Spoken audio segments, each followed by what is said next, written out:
Muy buenas noches, comunidad de Bethlehem, y bienvenidos a este webinar en donde, bueno, estamos muy entusiasmados por un nuevo lanzamiento que traemos pues para River Pharma Pets. Mi nombre, me presento con la comunidad, quien no me conoce, soy Jennifer Pompa, jefe de marketing, y es para mí un gusto presentarles pues este webinar en donde, bueno, todos ustedes están conectados. Pero antes de iniciar, quiero darle la palabra a nuestro director comercial, el doctor Luis Monterrosa, quien tiene un mensaje breve para nosotros. Adelante, doctor. Hola, muy buenas noches, espero se encuentren bien. Para nosotros significa mucho que hoy nos acompañen. Después de un tiempo, vemos cristalizado el esfuerzo de muchas personas. Estamos por lanzar una nueva familia de productos enfocados en la salud digestiva de nuestras mascotas. Queremos que cada día sus mascotas estén mejor y más sanas. Nuestro departamento técnico y de mercadotecnia trabajaron intensamente desarrollando información importante para ustedes que hoy les van a presentar y los invito a conocerla. Gracias por su apoyo y por ser parte de nuestra nueva etapa. Saludos y nos vemos en la próxima.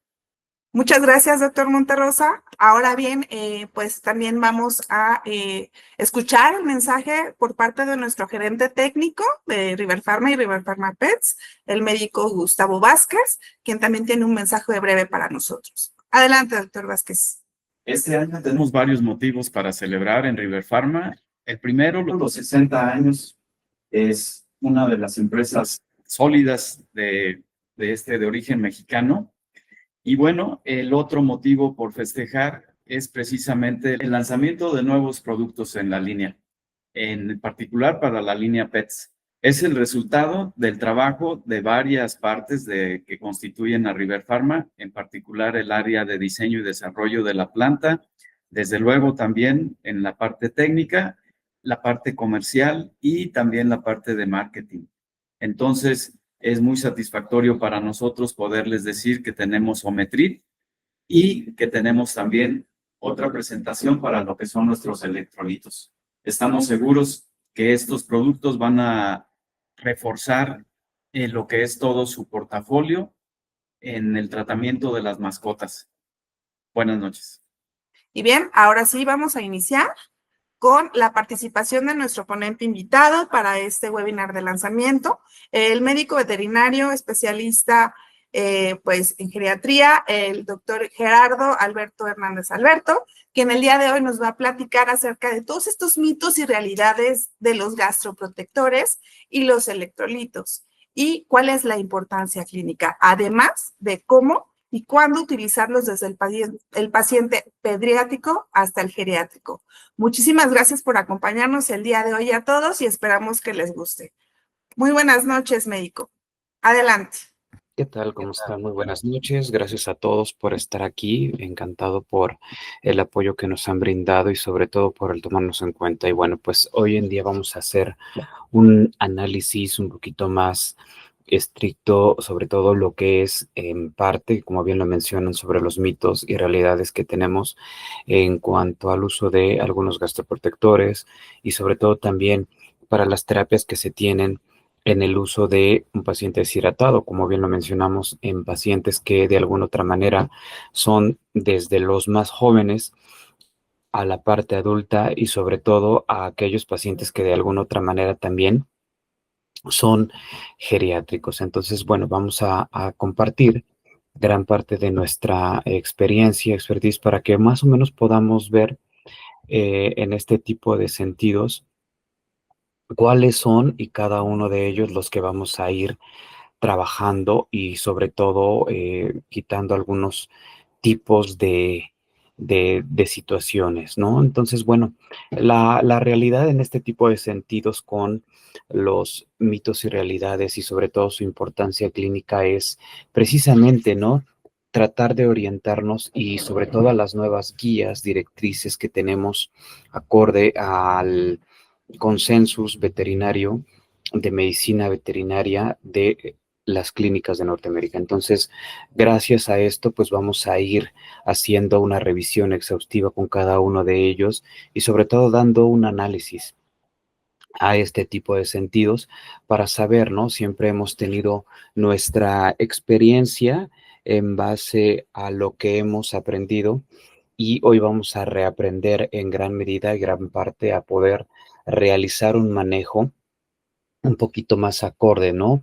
Creemos muchísimo que nuestros pacientes deben de tener una solventura y gracias a los estudios que hemos tenido, gran parte de estos estudios forman parte de una guía para poder proveer dentro de nuestra clínica e ir quitando ciertos mitos que de alguna otra manera podamos ir generando a través de un conocimiento científico, ¿no? Entonces, bueno, vamos a darle pauta a esto. Agradecemos muchísimo a gran parte del equipo River Pharma Pets y sobre todo, bueno, pues por confiar en la salud de nuestros eh, animales que gracias a el estudio que ellos tienen, pues han tenido la prioridad de precisamente ofrecerles a ustedes, colegas, una gran parte de catálogo de algunos productos que próximamente los vamos allá a estar teniendo dentro de nuestras puertas y sobre todo, pues,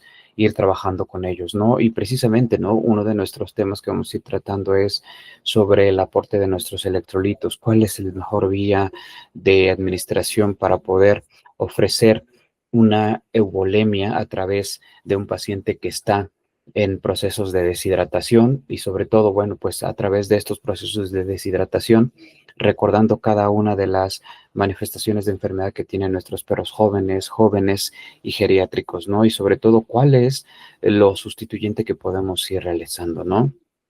Dentro del catálogo de protectores gástricos, pues bueno, hoy en día los que más se reconocen, sobre todo es el uso del omeprazol, ¿no? Que en día, pues al final de cuentas es uno de los fármacos que más se llegan a utilizar dentro de nuestra clínica y sobre todo el catálogo que se tiene a través de laboratorios básicamente para poder ofrecerles a ustedes acorde precisamente a lo que nosotros estamos platicando, desde el paciente más pequeño, que en este inclusive no es tanto por una situación de edad, sino que también puede estar asociado a el peso, ¿no? Que a veces es una complicante más que llegamos a tener al momento de realizar una intervención un poquito más estricta, recordando que muchos de nuestros pacientes manejamos dosis por miligramos por kilos de peso y sobre todo, ¿no? Donde realmente poder utilizar este tipo de productos que al final de cuentas podemos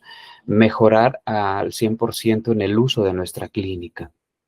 Y bueno, con esta gama de catálogo y de oportunidades vamos a tener un gran reservorio, sobre todo para poder enfatizar al 100% el uso de estos productos que hoy en día ya deben de estar al 100% documentados y reglamentados a nivel veterinario, ¿no? Y bueno, gran parte de, entrando ya en tema, vamos a dar los puntos claves de la presentación, ¿no?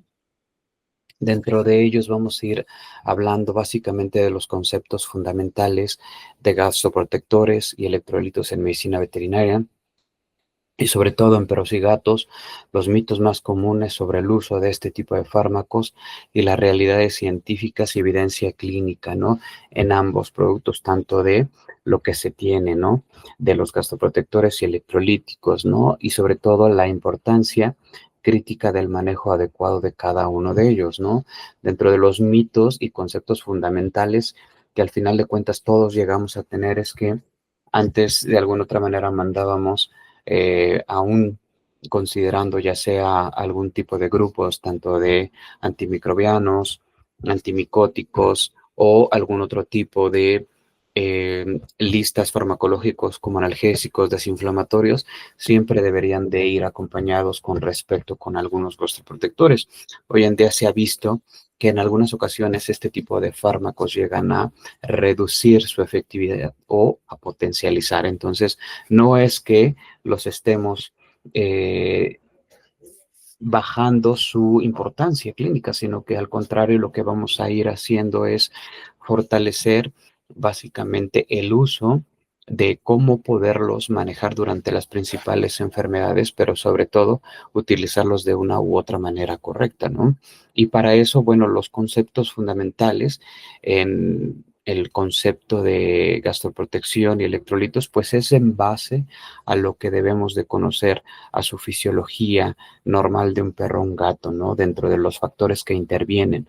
Y esto es principalmente hacia la participación de nuestra producción de sustancias que se liberan a nivel gástrico o intestinal y que de alguna otra manera pueden estar reguladas, ya sea o no por un sistema de fisiológico normal, ¿no? Entonces, existen diferentes tipos de gastroprotectores, ¿no? Ya sea para la función, para los inhibidores de la bomba de protones, los antagonistas de los H2 y los antiácidos, ¿no? Entonces, la función básica de los gastroprotectores, como bien lo vamos a ir mencionando y lo hemos estado trabajando, es proteger la mucosa gástrica y sobre todo prevenir lesiones causadas por exceso de ácido en el estómago, ¿no? Y para eso, bueno, pues también inclusive hasta pacientes que tienen un ayuno prolongado secundario a alguna enfermedad, llámese de un perro joven, como las que principalmente llegamos a tener, inclusive por enfermedades de origen viral,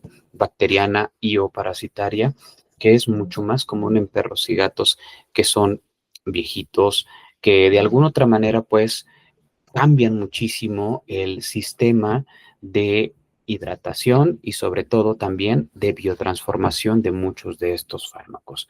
Para eso debemos de incluir básicamente para qué queremos utilizar este tipo de gastroprotectores, pero sobre todo qué es la acción que nosotros llegamos a querer cubrir, ¿no?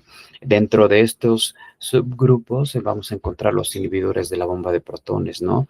Que en este tipo de sentido son fármacos o medicamentos que reducen la producción del ácido al bloquear la bomba de protones en las células gástricas, ¿no? Entonces, durante estas fases de enfermedad en donde, al final de cuentas, está una excesiva producción de ácido y que de alguna otra manera, pues estamos creando, generando básicamente lesiones circunscritas, bien delimitadas sobre parte de la pared del estómago. Pueden generar sencillamente hasta lesiones. Entonces lo que tratamos de buscar es básicamente cuál es el efecto que nosotros vamos a tratar de mantener durante este tipo de inhibiciones. Y sobre todo, la otra son los antagonistas H2 y este tipo de antagonistas H2 al final de cuentas son fármacos que disminuyen la producción de ácido al antagonizar los receptores histamínicos H2. Y los antiácidos son sustancias que neutralizan el exceso de ácido en el estómago para aliviar la acidez básicamente, ¿no? Ahora, hablando un poquito más de los electrolitos del organismo, son funciones, ¿no? Que en cierta medida nosotros van de alguna otra manera teniendo esta dualidad o participación en cuanto a sinergia, ¿no? Si hablamos de pacientes que han dejado de comer, por mismo ende vamos a empezar a tener pacientes que llegan a tener un proceso de hidratación disminuida, ¿no? Y entonces vamos a crear cierto tipo de cambios dentro del organismo, ¿no? La regulación de este tipo de electrolitos está basado precisamente, ¿no? En el sistema compartimental de la distribución del líquido a nivel intersticial celular, ¿no? Entonces, esto básicamente va a tener una gran importancia generándome clínicamente ciertas alteraciones, ¿no? Como, bueno, el sistema de regulación de los electrolíticos basado en un sistema hídrico en donde, bueno, pues gran parte de estas alteraciones de desequilibrios electrolíticos pueden generar disturbios a nivel celular en este sentido para mecanismos un poquito más de comunicación intracelular o extracelular y sobre todo, bueno, pues tratar de que no se manifiesten este tipo de enfermedades, ¿no? Sobre todo ustedes lo han visto en pacientes con deshidrataciones a través de mecanismos por vómitos o diarreas o inclusive también por pérdida secundaria a un estado de calor excesivo. Entonces, esto de alguna otra manera puede generar complicaciones de manera importante. Ahora, La importancia que se tiene el rol de los electrolitos en el organismo es tratar de mantener una concentración adecuada, que es crucial para mantener lo que yo siempre hablo, ¿no? De una homeostasis. Y este mecanismo homeostático básicamente es para que tengamos una muy buena distribución de nuestros compartimientos y sobre todo a través de esta distribución también lleguemos a tener la participación de, si ofrecemos fármacos, poder hacer que estos se distribuyan de una u otra manera correcta a nivel de nuestros compartimentos que vamos a estar teniendo, ¿no? Y para eso, recordando que nosotros llegamos a tener una parte importante que es el equilibrio ácido-base, ¿no? El fundamento metabólico del equilibrio ácido-base es básicamente la clave para mantener procesos metabólicos normales y la homeostasis corporal, ¿no? Sobre todo en las alteraciones comunes que llegamos a tener como una acidemia por procesos de acidosis y o alcalosis, tanto metabólicas, ¿no? Que pueden afectar gravemente el estado de salud si es que este tipo de pacientes con un estado de deshidratación pueden llegar a comprometer al final de cuentas la gravedad de la enfermedad y sobre todo al paciente se puede estar dando, ¿no? ¿Y esto con qué finalidad, no? Pues precisamente hablando de todos los electrolitos que llegamos a tener dentro de nuestros sistema celular y dentro de nuestra célula, recordando que llegamos a tener el sodio, el cloro, el potasio, el magnesio, a través de este tipo de sentidos en nuestro nivel de compartimiento intra o extracelular, recordando básicamente que para poder mantener estos equilibrios dentro y fuera de la célula, vamos a correlacionarlos al 100% con un estado iónico o catiónico, precisamente para poder fortalecer a través de estas membranas celulares un proceso de estabilidad en donde pues al final de cuentas tratemos de tolerar o soportar en un estado de hidratación normal una volemia adecuada y que de alguna otra manera el paciente no tenga ciertas alteraciones de deshidrataciones hipertónicas o hipotónicas que puedan generar ciertas complicaciones en donde, pues, al final de cuentas, lo que vamos a estar es generando una destrucción celular de manera importante, ¿no? Algunos mitos comunes que vamos a ir viendo sobre los gastroprotectores en ellos, pues ya los hemos mencionado esto como fue una parte fundamental y crucial. Las creencias populares y sobre la seguridad de los gastroprotectores, pues al final de cuentas es mantener un equilibrio, ¿no? Como en este tipo de sentidos, el pH, ¿no? Y este tipo de afecciones, pues bueno, tratamos de tener una percepción errónea, ¿no? Con los familiares o tutores de por qué, y hasta inclusive en medicina, cuando las prescribimos, nuestros tutores nos dicen, ¿no? Oye, o familiares dicen, oye, no le vas a prescribir para protegerle el estómago, porque han crecido con esta ideología, ¿no? Que al final de cuentas son seguros y que pueden ser inclusive de ventas en stands, que desgraciadamente sí lo hacen, y que puedes ir a la farmacia e inclusive ellos dárselo, ¿no? De hecho, pues hoy en día, hasta en medicina de humanos, los nuevos artículos han mencionado que hay un riesgo del uso individuo, ¿no? Que en algunas complicaciones precisamente han generado el sabotaje de la salud, que de alguna otra manera es un ejemplo muy claro, el uso de la ranitidina, pues hoy en día en medicina de humanos ha creado un efecto adverso sobre algunos pacientes, hasta inclusive procesos oncológicos que, pues de alguna otra manera, en la COFEPRIS y la FDA, pues de alguna otra manera los ha sacado del mercado, ¿no? Entonces, esto es por el uso indiscriminado que se ha llegado a utilizar, ¿no? Como el mismo uso de los antibióticos.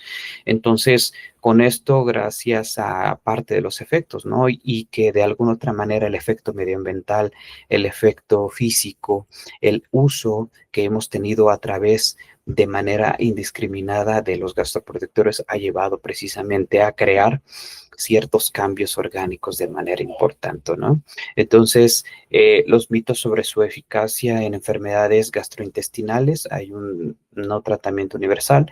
Los gastroprotectores no funcionan para todos los trastornos gastrointestinales, ¿no? Su eficacia varía según el proceso patológico, ¿no? Y es a lo que yo quiero determinar, que básicamente lo que queremos hacer es saber para qué estamos corrigiendo o para qué podemos utilizar estos gastroprotectores independientemente, como les había hecho mención al inicio de la plática, saber a qué tipo de mecanismo es a donde vamos a ir trabajando y el tipo de patología, ¿no? No es lo mismo a tratar pacientes con úlceras gástricas o en aquellos pacientes con gastritis infiltrativas de tipo inflamatorio o gastritis infiltrativas secundarias a un proceso inmunomediado o secundario a esto algún proceso de tipo oncológico, ¿no? Entonces, siempre es importante deducir también hasta las implicaciones que puede llegar a tener hasta por la proliferación de bacterias que puedan estar en proliferación y que de alguna otra manera puedan generar un daño de manera importante, ¿no?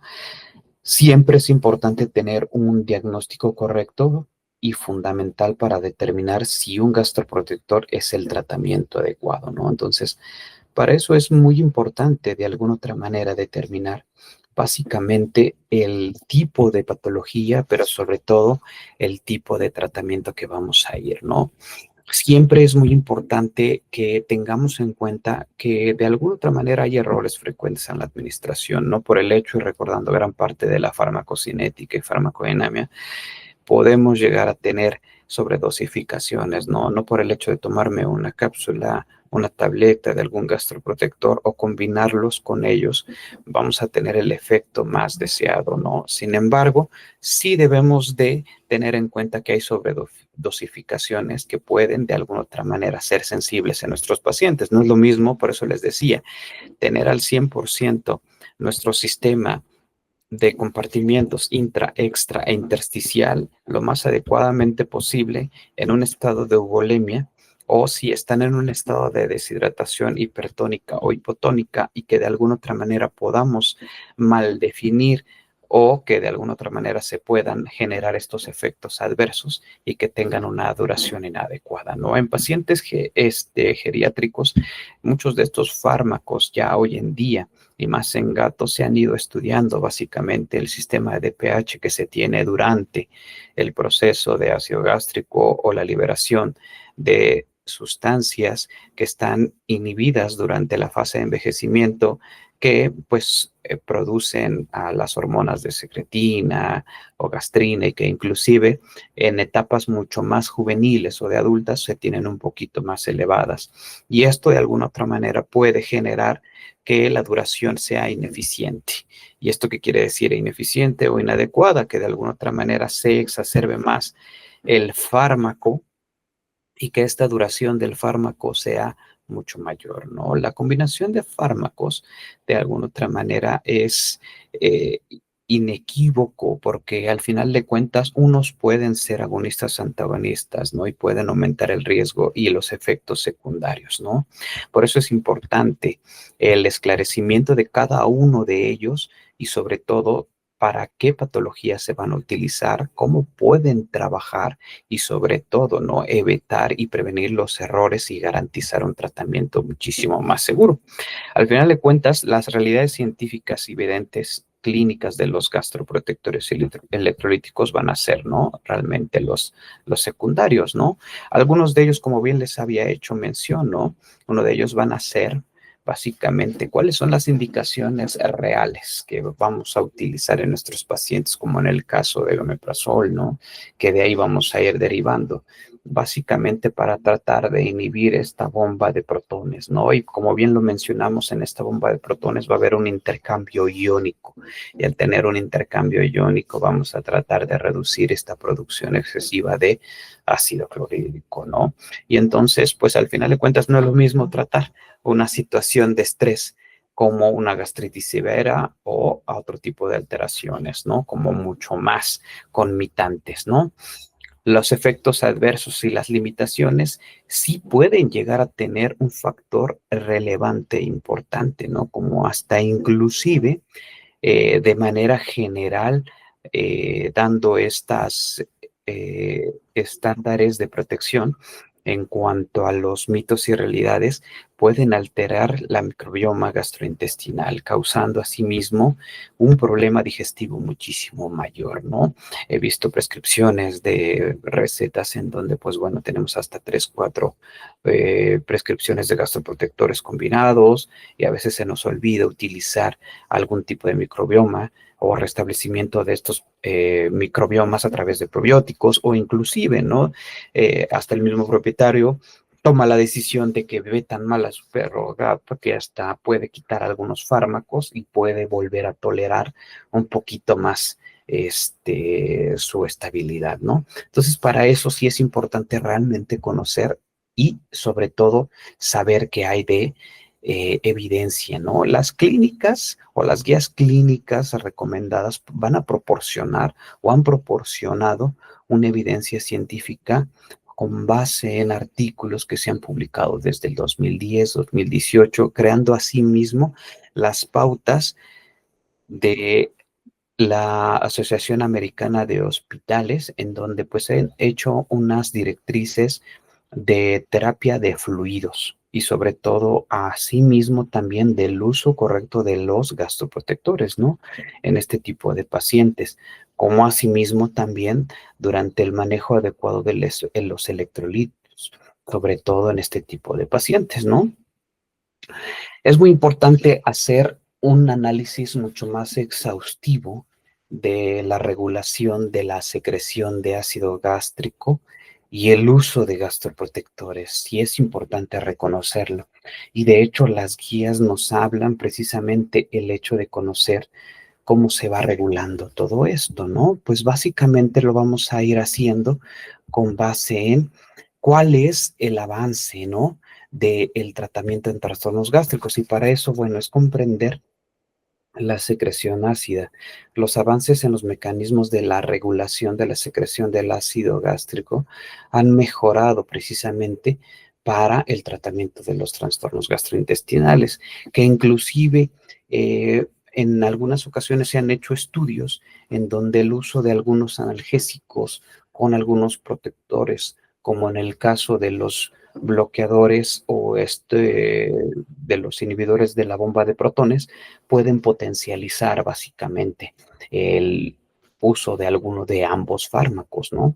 Entonces, para esto hay nuevos fármacos que de alguna otra manera es el desarrollo de agonistas H2RA y inhibidores de la bomba de protones.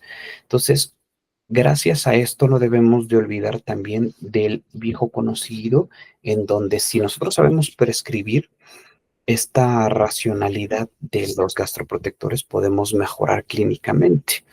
Entonces, su parte de la función fisiológica del ácido gástrico es precisamente la digestión de las proteínas, ¿no? El ácido gástrico, de alguna otra manera, va a activar al pepsinógeno para iniciar la digestión de proteínas en perros y gatos, ¿no? Asimismo, también va a haber una absorción de nutrientes. El ácido facilita la liberación de vitamina B12 y la absorción de minerales como el hierro y el calcio, ¿no? Y a su vez también hay una estimulación pancreática, ¿no? El ácido gástrico también estimula la secreción pancreática para mejorar la eficiencia gástrica. Entonces, como bien les había hecho mención, antes no contábamos en cuenta mucho esto, pero hoy en día hay una modulación del microbioma, ¿no? El ácido gástrico ayuda a mantener el equilibrio saludable del microbioma intestinal en animales y en humanos. Entonces, a lo que quiero llegar con esto, que nosotros debemos de correlacionar qué tanta cantidad de pH junto con el ácido gástrico se está liberando. Esto puede generar básicamente que si nosotros trabajamos de manera exagerada o exacerbada, ¿no? Y antes me acuerdo, ¿no? Que tenías que utilizar algunos gastroprotectores con ciertos fármacos combinados, ¿no? Y entonces a veces tenías el efecto residual, ¿no? Y el propietario se quedaba con esa idea. Hoy en día ya hasta inclusive tú puedes hacer prescripciones sin utilizar una excesiva cantidad de pH, ¿no? Los niveles normales de pH gástrico en perros y gatos, la acidez gástrica en pH gástrico se mantiene por debajo de 2 más del 85% del tiempo, mostrando una alta acidez constante, ¿no? Pero esto sí lo vamos a ir viendo, que de alguna otra manera es gran parte de nuestra fisiología. Por eso no es tan normal el pH que llegan a tener nuestros perros o nuestros gatos comparado con el de un humano, ¿no? Y la acidez gástrica en gatos, pues básicamente los gatos presentan un pH bajo y estable en el estómago con poca fluctuación a lo largo del tiempo, y esto es básicamente porque ellos son carnívoros estrictos. Entonces es por eso la realidad en la que nosotros debemos de estar formulando sobre todo y reconociendo cuál es el mejor evento que llegamos a tener. Las diferencias con nosotros como humanos es que en humanos el pH gástrico aumenta tras la comida, pero en perros y gatos mantienen su acidez de manera constante. Y esto de alguna otra manera, pues hay implicaciones clínicas si la acidez persistente en perros y gatos afecta la eficacia de los tratamientos gastroprotectores. Entonces, como bien les había hecho mención, en humanos el pH gástrico aumenta tras la comida. Es por eso que de alguna otra manera cuando comemos y hay alguna hiperacidez, empezamos a tener básicamente una acidez constante.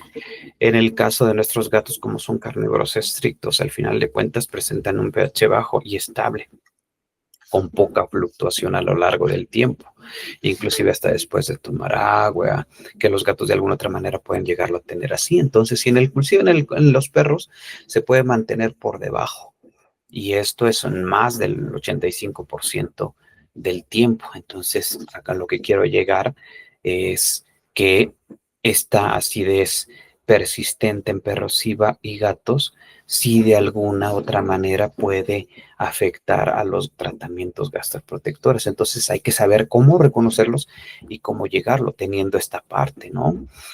En los tipos de gastroprotectores llegamos a tener los antiácidos, ¿no? Que van a neutralizar de manera parcial y temporal el ácido gástrico para aliviar los síntomas digestivos. Por lo regular, los antiácidos más comunes como inclusive el hidróxido de aluminio, el carbonato de calcio, el hidróxido de magnesio, pues de alguna otra manera pueden llegar a generar algunos problemas de manera importante, recordando gran parte de lo que hemos hablado a nivel fisiológico, ¿no?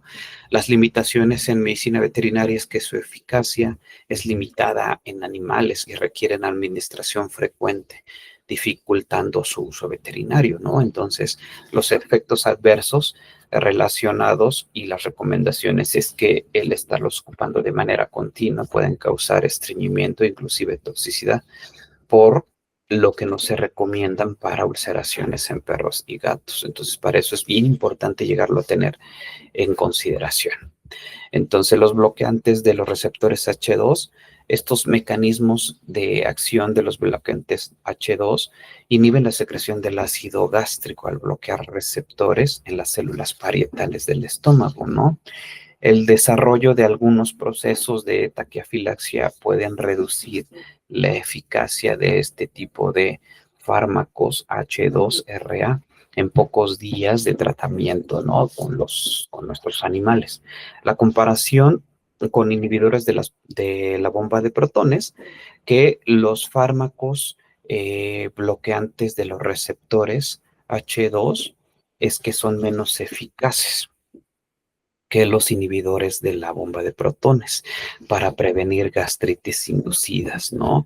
Por algún otro tipo de ejercicio o de otro tipo de patologías que vamos a ir mencionando, ¿no? La recomendación de uso de estos bloqueantes, pues al final de cuentas es limitar al 100% el uso de estos fármacos y evaluar cuidadosamente su combinación con algunos fármacos como los inhibidores, que son de la bomba de protones. Entonces, es ahí donde vamos a ir quitando estos mitos y realidades, ¿no? Precisamente a través de la fisiología y sobre todo de los nuevos estudios. Los inhibidores de la bomba de protones como mecanismo de acción bloquean la enzima hidrógeno potasio ATPasa para reducir la producción de ácido en el estómago, ¿no? Entonces, los ejemplos más comunes que llegamos a encontrar dentro de esta familia son el omeprazol, pantoprazol, esomeprazol, lansoprazol, frecuentes en la práctica clínica, ¿no? La eficacia y la administración es básicamente que este tipo de fármacos aumentan el pH gástrico y requieren varios días para alcanzar su efecto máximo. Por eso es que el utilizar 1, 2 o 3 días de omeprazol, al final de cuentas no está tan bien, porque no van a alcanzar suficiente las concentraciones mínimas necesarias para poder realmente ver el efecto. Es por eso que vamos a ir aumentando ese pH, como bien les había hecho mención en la diapositiva del proceso fisiológico. Ellos tienen un proceso de pH ácido y que de alguna otra manera pues va a requerir al bloquear esta bomba más específicamente el tiempo. Entonces los tratamientos son alrededor de 14, 15 días, ¿no? Ya sea por una excesiva patología que me esté generando este tipo de problemas, ¿no? Las consideraciones clínicas que debemos de llegar a tener es evaluar las interacciones medicamentosas, costo y experiencia clínica para elegir este tipo de fármacos lo más adecuado posible. Donde existe mayor evidencia es en el uso del omeprazol. El uso de otros derivados de los inhibidores de la bomba de protones es un poquito menor, dado en medicina veterinaria, ¿no? Las recomendaciones en caso del uso racional de estos gastroprotectores es evaluar básicamente el uso de manera, ¿no? Sobre evitar la prescripción y tener en cuenta los efectos adversos, ¿no? Las limitaciones de la evidencia clínica en animales enfermos hoy en día está un poquito limitado, salvo las guías, ¿no? Dificultando la extrapolación a casos clínicos reales. Sin embargo, con todo lo que se tiene ya bajo las guías, es precisamente crucial considerar características fisiológicas como el pH gástrico basal para un tratamiento adecuado. El uso de terapias con respaldo. Se recomienda priorizar a terapias con eficacia comprobada y respaldo científico. Entonces, el uso de estos gastroprotectores, ahorita lo vamos a ir viendo también, más en específico. Ahora vamos a saltar a la parte de la importancia crítica del manejo adecuado de electrolitos en pacientes, ¿no? Las principales limitantes en pacientes, bueno, en este tipo de temas, las principales alteraciones electrolíticas y su manejo, ¿no? Una de ellas es la hipopotasemia y su manejo, la hipernatremia y la hipocloremia, lo que yo les había mencionado. Los desequilibrios electrolíticos dados, ya sea por alguna enfermedad, vómitos o diarreas dentro de nuestra práctica clínica, si es un paciente joven, lo más común que llegamos a encontrar es de enfermedades de origen viral, concomitantes con bacterias y o de origen parasitario, ¿no? Que a veces pasan desapercibidas.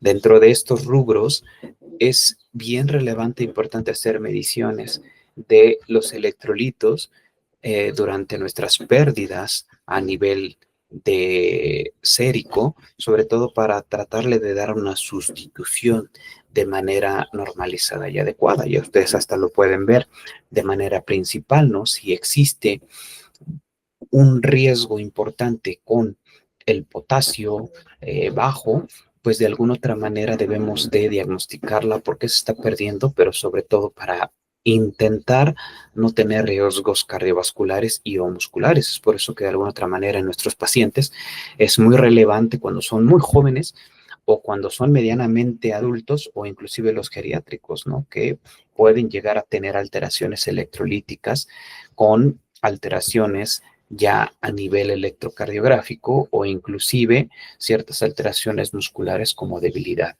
generalizada. Entonces, para este tipo de terapéuticas, sí es importante tener en cuenta la serie de electrolitos a través de pruebas un poquito más específicas, ya sea una gasometría o inclusive ya a la par de la medición de electrolitos, ¿no? Que esto se puede llevar a la vez o al cabo, o simplemente de la clínica, en donde pues ustedes pueden ver si ha tenido pérdidas insensibles o pérdidas sensibles que al final de cuentas pueden estar generando una complicación. Y la otra es la hipernatremia.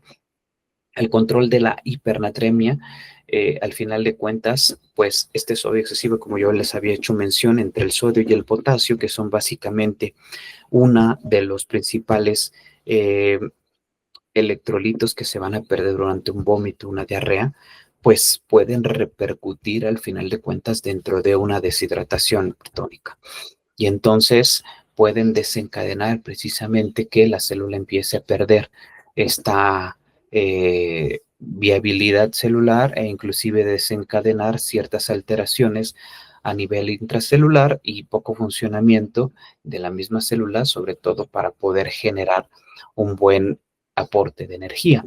Entonces, con este tipo de alteraciones, hasta con el potasio, el sodio elevado, al final de cuentas, con este tipo de deshidrataciones, necesitamos llegar a tener desequilibrios electrolitos demasiado importantes, ¿no? Y el otro es el desequilibrio de la hipocloremia. En el soporte específico, el cloro de alguna otra manera debemos de irlo manejando hasta en pacientes con diarreas o con vómitos muy sutiles. Este tipo de alteraciones, llámese por un proceso patológico, por ingestas anómalas, secundarias a una indiscreción alimentaria versus algún proceso patológico virémico o inclusive en pacientes adultos con enfermedades que puedan generar hasta vómitos crónicos, como inclusive hasta procesos oncológicos o inclusive hasta con cardiopatías o nefropatías. Y en los geriátricos de la misma manera, teniendo en consideración que este tipo de pacientes con alteraciones electrolíticas, ya sea por la misma enfermedad o hasta incluso por la adición de algún fármaco que pueda estarme generando una diuresis excesiva.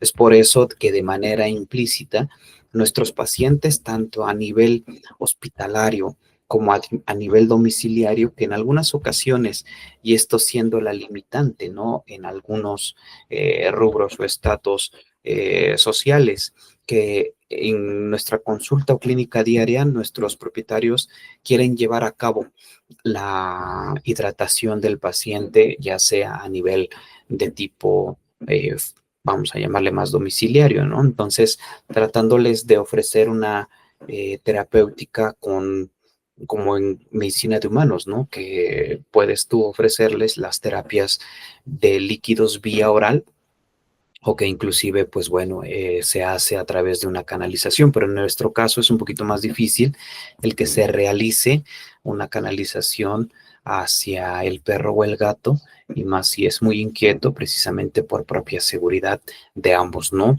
Y es por eso que en sustitución de esto se deben de ofrecer nuevas terapias y alternativas para el paciente que tiene una enfermedad virémica o parasitaria joven o inclusive viejo, que de alguna otra manera se hagan ya sea por un bienestar de calidad de vida. En el caso de los pacientes geriátricos, a mí me toca muchísimo ofrecer terapias de hidratación un poquito más a profundidad y de manejo domiciliario, en donde se les enseña inclusive a los propietarios a realizar la hidratación lo más correctamente posible, o inclusive también de manera hospitalaria, pues poco a poco se les va a ir enseñando a realizar el manejo de hidratación de manera mucho más adecuada, ¿no? Entonces, siempre estar al pendiente de estas causas asociadas a algunos cuadros de desequilibrios electrolíticos, que ya se los he mencionado, como la debilidad muscular, las arritmias, los vómitos, o en algunas ocasiones hasta los cambios neurológicos. Y esto es bien importante tratarlo de ir deduciendo. Entonces, Los protocolos seguros para restaurar el equilibrio electrolítico, como ya lo vamos a ir manifestando, es un monitoreo constante, ya sea a través de un ritmo cardíaco adecuado, a través de su electrocardiograma versus también teniendo la medición de los electrolitos también es otra manera más segura. Y bueno, en dado caso de que no se puedan llegar a tener o estamos un poquito más limitados hacia esto, es parte del monitoreo constante del examen físico general, del cálculo preciso de los déficits que pudiésemos llegar a tener en cuanto a un estado de hidratación con base en el examen físico clínico general que ustedes ya conocen bien, con base en sus deficiencias, calculando de manera subjetiva el porcentaje de hidratación y asimismo tratar de ofrecer la administración correcta de este tipo de soluciones, ¿no? En dado caso, la administración controlada de soluciones electrolíticas asegura una recuperación y evita complicaciones. Al final de cuentas, yo lo que les quiero llegar a mencionar es que vamos a tener la parte médica intrahospitalaria y la parte médica domiciliaria o la que tenga intermedia, ¿no? Que al final de cuentas, luego a veces por la limitación de los familiares, siempre es importante tener una ventana de oportunidad para que el perro gato lo pueda llegar a tener, ¿no? Los electrolitos en gatos es totalmente diferente y de importancia súbita y su regulación y tratamientos, ¿no? Los conceptos de electrolitos y su función en los gatos es otro tema muy importante, ¿no? Los mecanismos de regulación de electrolitos en el organismo felino, con sus alteraciones en los niveles de electrolitos, sus causas y consecuencias, ¿no?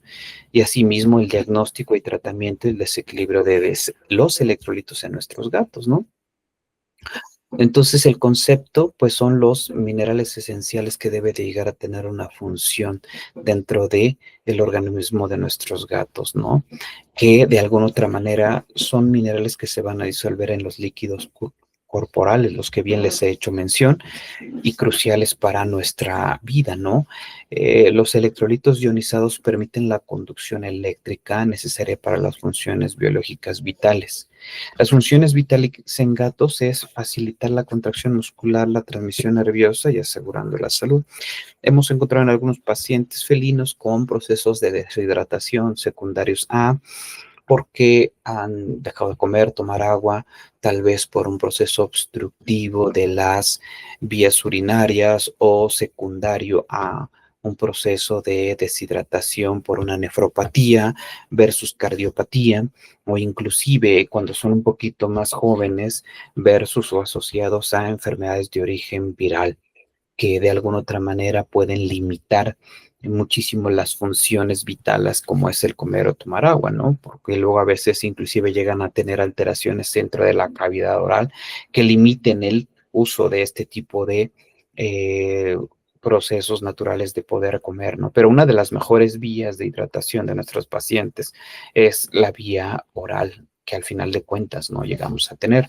Los principales electrolitos y sus roles son el equilibrio el hídrico y neuromuscular, como es el sodio y el potasio, que van a mantener, como bien les hago mención, el equilibrio de líquidos y aseguran la función neuromuscular adecuada. La función muscular y salud ósea, ¿no? Como por ejemplo el calcio y el magnesio son esenciales para la contracción muscular y el mantenimiento también de huesos. Y el balance del pH sanguíneo, como por ejemplo el cloro y el fosfato, van a regular el pH sanguíneo para mantener la estabilidad química. Entonces, si ustedes se dan cuenta, llegamos a tener varias estabilidades dentro de cada uno de estos. Los procesos fisiológicos dependientes de los electrolitos, pues van a ser variados, ¿no? Uno de ellos, la regulación del volumen sanguíneo, van a ayudar a controlar el volumen sanguíneo manteniendo la presión y el flujo adecuado en los gatos. Uno de ellos es el impulso nervioso. Los electrolitos permiten la transmisión de impulsos nerviosos esenciales para el funcionamiento del sistema nervioso. La contracción muscular en gatos depende muchísimo de la presencia adecuada. Funcionalidad de los electrolitos, el equilibrio ácido-base se mantiene gracias a los electrolitos que regulan el pH corporal. Entonces, si se dan cuenta, cada uno de nosotros debemos de tener un aporte. Entonces, ya sea de manera intravenosa o vía oral, podemos darle una hidratación totalmente adecuada a nuestros gatos, teniendo en consideraciones cada uno de los procesos fisiológicos que va a depender de manera importante si nosotros llegamos a tener esta desregulación. Los mecanismos de regulación de electrolitos en el organismo, pues uno de ellos es la función de los riñones, ¿no? Los riñones van a filtrar la sangre y regulan la excreción de los electrolitos. Entonces, si nosotros llegamos a tener un desequilibrio renal importante, recordando con nuestros gatos de manera por especie, el número de nefronas es más limitado que en el caso de los perros y van a tener mucho más predisposición a una cierta nefropatía, pues de alguna otra manera hay que tener en consideración que luego a veces los propietarios son un poquito más quisquillosos especiales para poder ofrecer e inclusive pues aprensivos de dejar al paciente hospitalizado para que se hidrate. Por eso se realizan medios de hidratación alternas como las vías orales, ¿no? Las glándulas suprarrenales producen hormonas que controlan la absorción y la secreción y la excreción de los electrolitos. Dentro de ellos, pues existen anomalías como hipercortisolismo que pueden llegar a generar ciertas alteraciones de destrucción a nivel de los mineralocorticoides, ¿no? O inclusive, es muy raro, pero sí pueden llegarse a considerar enfermedades de tipo addisoniana, tanto en gatos como en perros. En el sistema endocrino que regula la concentración de electrolitos en la sangre y tejidos mediante señales hormonales a través del sistema hipotalámico hipofisiario, que bueno, van a estar regulando precisamente este sistema regulatorio de electrolitos, ¿no? Los factores que afectan el equilibrio de los electrolitos, pues al final de cuentas puede ser la dieta, ¿no? Recordando que los gatos pueden estar un periodo de tiempo de no estar tomando agua, pero que al final de cuentas la alimentación afecta directamente los niveles de electrolitos en gatos, ¿no? Crucial precisamente para la salud fisiológica, tanto de manera húmeda como de manera seca. Sobre el impacto de las enfermedades que pueden causar desequilibrios, también es importante, comprometiendo la estabilidad corporal. No es lo mismo un gato joven, un gato en mediana edad o un gato geriátrico. Me refiero a la composición corporal que sufre del sistema de líquido. Recordando que cuando envejecemos llegamos a tener menor capacidad de compartimiento de líquido a nivel extracelular y sobre todo menor cantidad de líquidos, que no es lo mismo en el caso de los jóvenes, que es donde tienen muchísima mayor cantidad de agua dentro del organismo. Y bueno, los efectos de hidratación, cuando un paciente se deshidrata, pues puede reducir de manera sustancial los electrolitos funcionales también.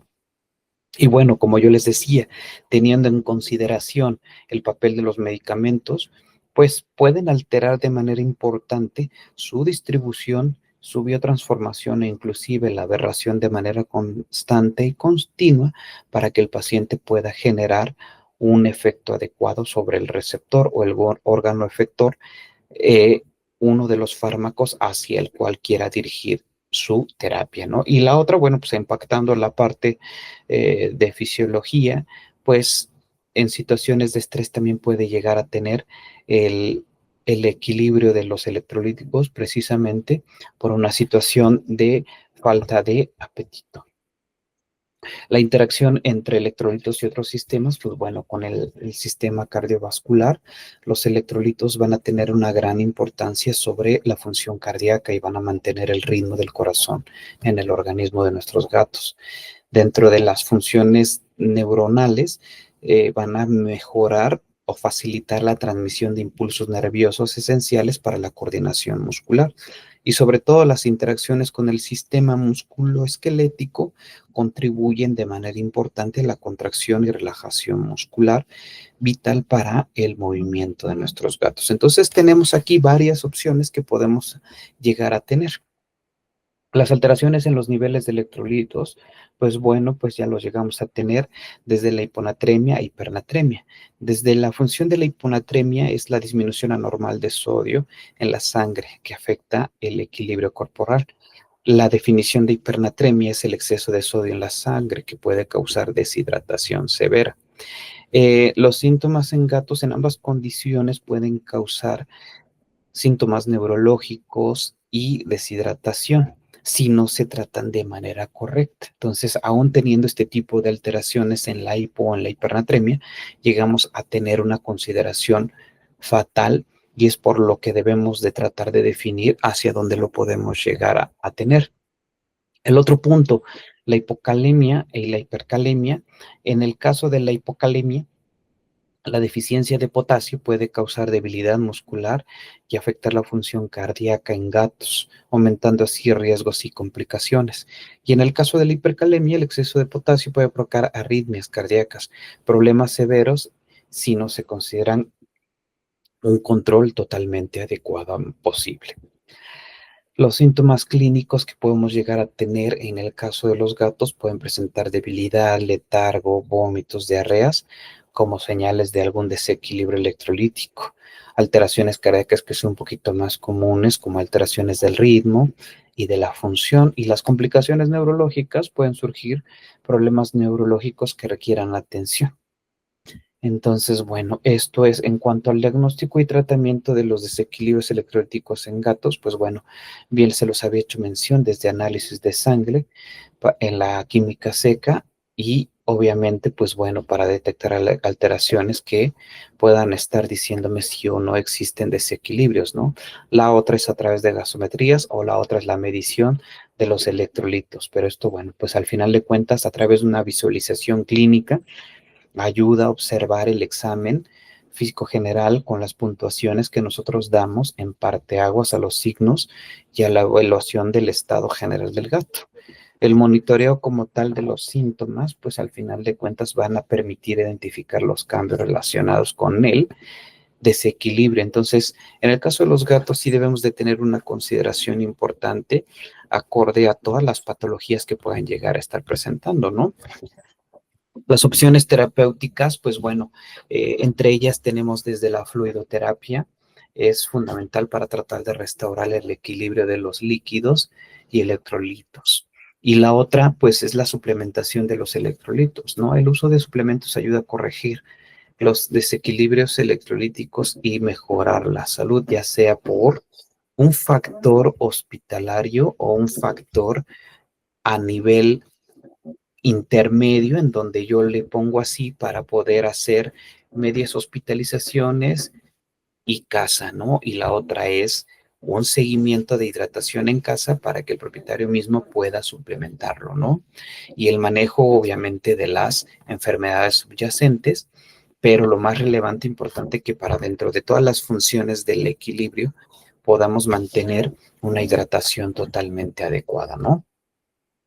Las prevención y las recomendaciones para los cuidadores, bueno, en algunas ocasiones nos dicen, oye Gerardo, pues bueno, hablando de la dieta, cuál es la mejor dieta que debemos de ofrecerle y sobre todo explicarles a ellos que es muy diferente el efecto funcional y fisiológico de las porciones gastrointestinales tanto de un perro como de un gato, asimismo también el estado de hidratación y de deshidratación que puede carecer en un sentido importante para los propietarios de baja importancia. Sin embargo, si nosotros le sumamos un plus hacia el estado de hidratación, pues podemos mantener un equilibrio corporal mucho más adecuado.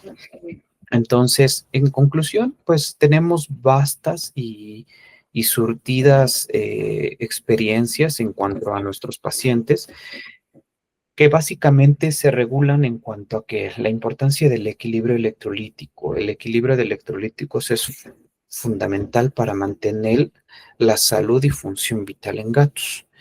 La función y regulación es comprender cómo se regulan los electrolitos para ayudar a prevenir los problemas en salud, mejorar un bienestar felino.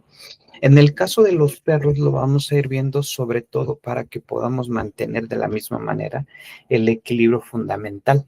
¿Con base en qué? Pues en cuanto a la hidratación, a la regulación y sobre todo prevenir problemas futuros a nivel cardiovascular o neuromuscular.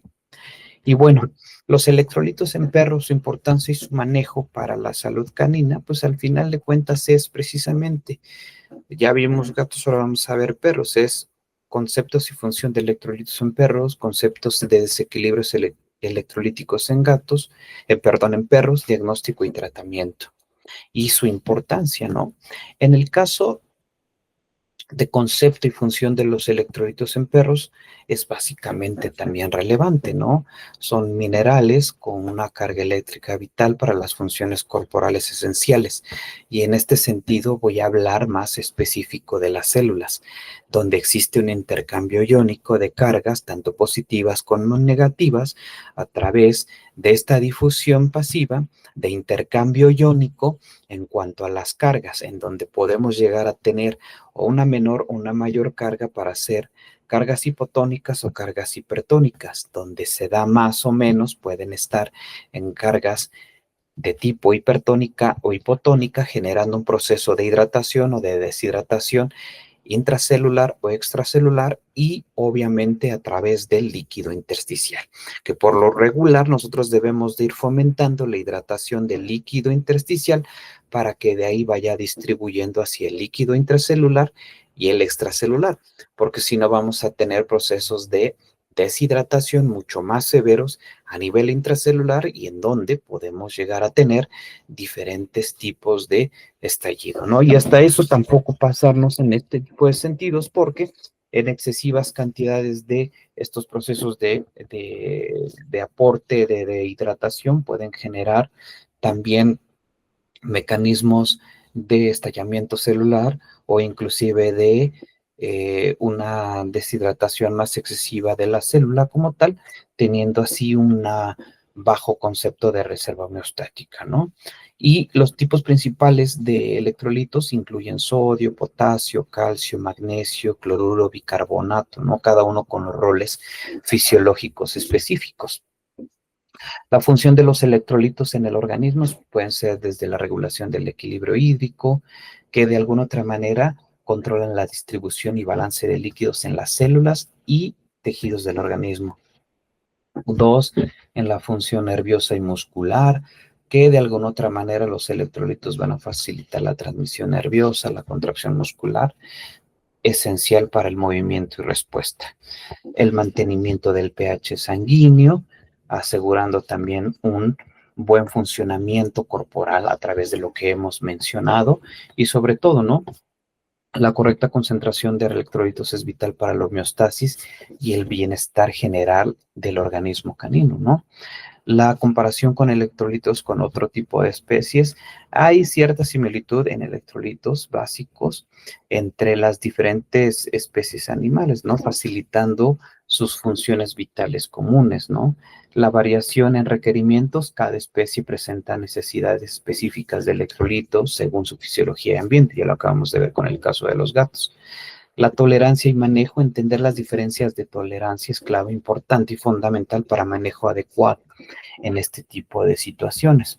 Ahora, las causas de desequilibrios electrolíticos en perros, una de ellas pues puede estar asociada a pérdidas excesivas de líquidos, que de alguna otra manera está fundamentada desde los más sencillos hasta los más complejos, los más sencillos, si nos vamos a perros un poquito más jóvenes, recordando que los perros pueden llegar a tener indiscreción alimentaria, comerse desde objetos que puedan incluir a generar hasta un proceso obstructivo. Ese simplemente hecho de generar un proceso obstructivo a nivel gastrointestinal puede generar un proceso de mala oclusión y un poco de malestar a nivel local celular dado por el proceso obstructivo, dando pauta a la baja hidratación por el mismo proceso obstructivo y a nivel mecánico, a nivel intracelular o extracelular, dado por este bajo intercambio iónico de el sodio y el potasio, cloro y magnesio a nivel celular, que de alguna otra manera, pues por la limitada reducción de líquidos por el proceso obstructivo, vamos a tener un acarreamiento de líquidos de otro tipo de líquidos intersticiales y que podamos estar deshidratando también a la célula, ¿no? Algunos problemas de tipo renal muy comunes y obviamente también trastornos endocrinos, como en el caso de las enfermedades de tipo addisonianas, en donde se afectan los mineralocorticoides o glucocorticoides, o la otra también es a través de las intoxicaciones, que muy comúnmente se llegan a encontrar este tipo de pacientes, o la más encontradas es los pacientes que han llegado a tener enfermedades de origen viral y o parasitarias, en donde a veces se nos olvida ofrecer una terapéutica de líquidos y en donde, bueno, pues a veces el cliente se limita también a realizarlo dentro del factor domiciliario y pues bueno, tenemos que ofrecerle ciertas oportunidades al propietario, ¿no? Las enfermedades relacionadas con los desequilibrios, pues bueno, pues pueden estar asociadas a que la insuficiencia renal puede alterar el equilibrio de electrolitos, afectando gravemente la salud.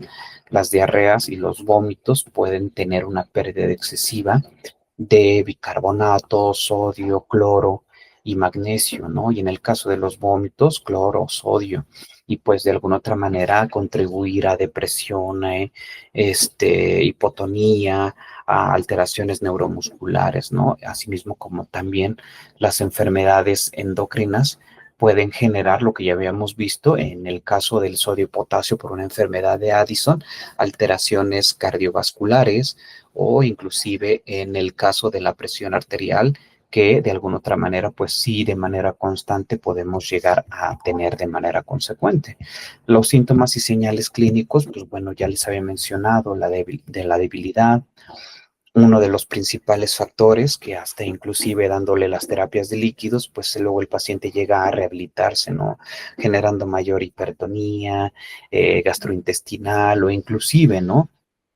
Mayor movimiento o mayor estabilización a nivel celular. La otra es una deshidratación visible, acompañada y marcada por la laxitud de la piel, los ojos hundidos, lo que ustedes ya reconocen como el examen físico general. Y la otra son las alteraciones cardíacas, ¿no? Que pues, se pueden reflejar asociadas también a un cierto proceso de arritmias o los síntomas neurológicos que también pueden estar afectando el estado de alerta en nuestros pacientes. Y la otra, bueno, pues básicamente, pues al final de cuentas, el diagnóstico y tratamiento de los desequilibrios electrolíticos en el caso de nuestros pacientes perros, recordando que es a través de la sangre, igual que en el caso de evaluar los electrolitos, el análisis de orina para detectar básicamente o no alteraciones a nivel de la tasa de filtrado glomerular, la evaluación clínica que nosotros ya reconocemos a través de varias técnicas de evaluación, que en este caso pues es a través de el hundimiento de los ojos, la laxitud de la piel y bueno, estos factores primarios que nos ayudan a determinar básicamente cuál es, ¿no?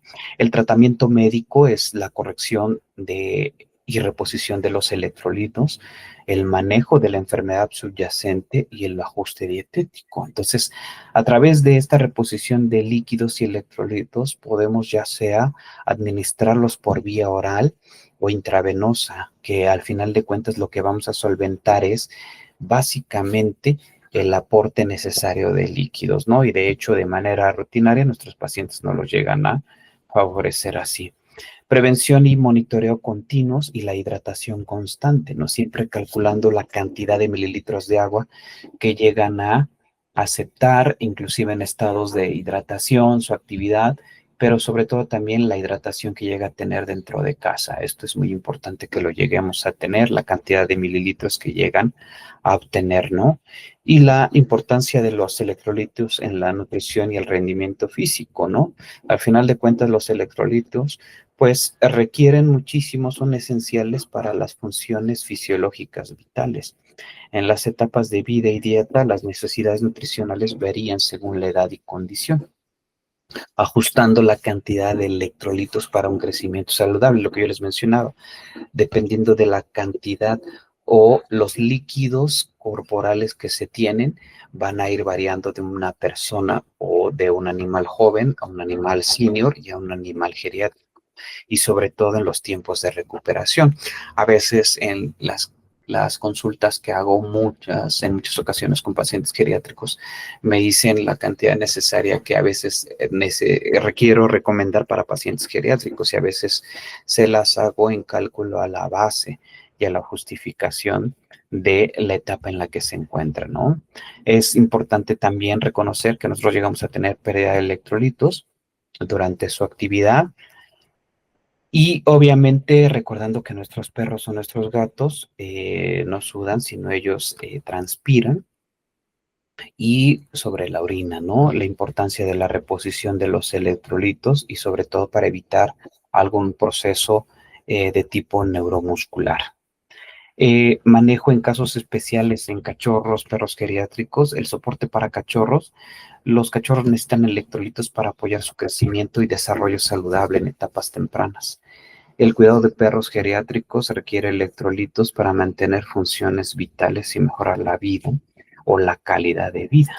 Entonces, si se dan cuenta, el extremo A más B, que en este caso A, B y C, pueden generar básicamente que tengamos diferencias, ¿no? Entonces, es importante el desarrollo de la terapéutica de líquidos para poder fomentar un buen proceso de hidratación.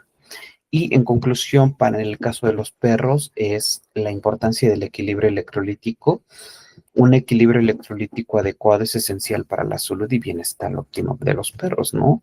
Un conocimiento detallado es crucial para prevenir y tratar desequilibrios electrolíticos en las mascotas.